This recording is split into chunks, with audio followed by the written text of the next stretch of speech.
नमस्कार, M T मीडियामध्ये मी तुम्हा सर्वांचं पुन्हा एकदा स्वागत करते. मित्रांनो, बिग बॉस मराठी 5चा एक प्रोमो आलेला आहे आणि त्यामध्ये सूरज आपल्याला झाडू मारताना दिसतोय.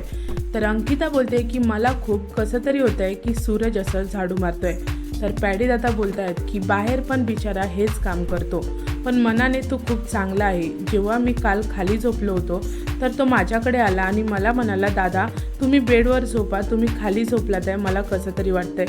तर अंकिता बोलते आहे त्याला गेम कळाला नाही आहे, पण त्याला माणसं चांगली कळालेली आहेत, तो मनाने खूप चांगला आहे. मित्रांनो, माझं एक मत आहे की सूरज आपल्याला घराची साफसफाई करणं, टेबल पुसणं, झाडू मारणं, भांडी घासणं अशी कामं करताना का दिसतो? तो कधी भाजी वगैरे कापताना, जेवणात मदत करताना का नाही दिसत? तो घरामध्ये आल्यापासून 2 टाईम भांडी घासतोय, तिथे 1 टाईम भांडी घासताना सदस्य आपल्याला भांडताना दिसतात. आणि मित्रांनो, त्या दिवशी निक्कीसुद्धा त्याला म्हणत होती, माझं सामान घेऊन बाथरूमपर्यंत चल.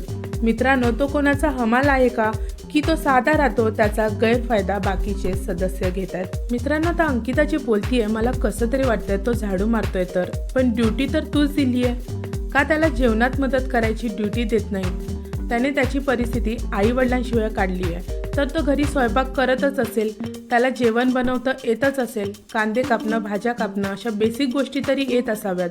फक्त तो त्याच्या घरी भांडी घासत नसेल ना, झाडू मारत नसेल ना.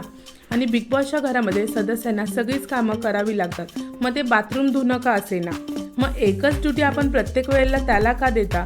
बाकीची जसं ड्युटी बदलता बाकीच्यांची, तसं त्याची का नाही बदलत?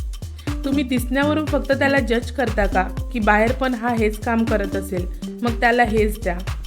मित्रांनो, खूप विचार करण्यासारखी गोष्ट आहे. तुमचं काय मत आहे मित्रांनो सूरजच्या या ड्युटीबद्दल आणि सूरजबद्दल? मला कमेंट बॉक्समध्ये नक्की सांगा. व्हिडिओ आवडला असेल तर त्याला लाईक, शेअर आणि सबस्क्राईब करा. भेटूया परत अशाच एका नवीन व्हिडिओमध्ये. जय हिंद, जय महाराष्ट्र.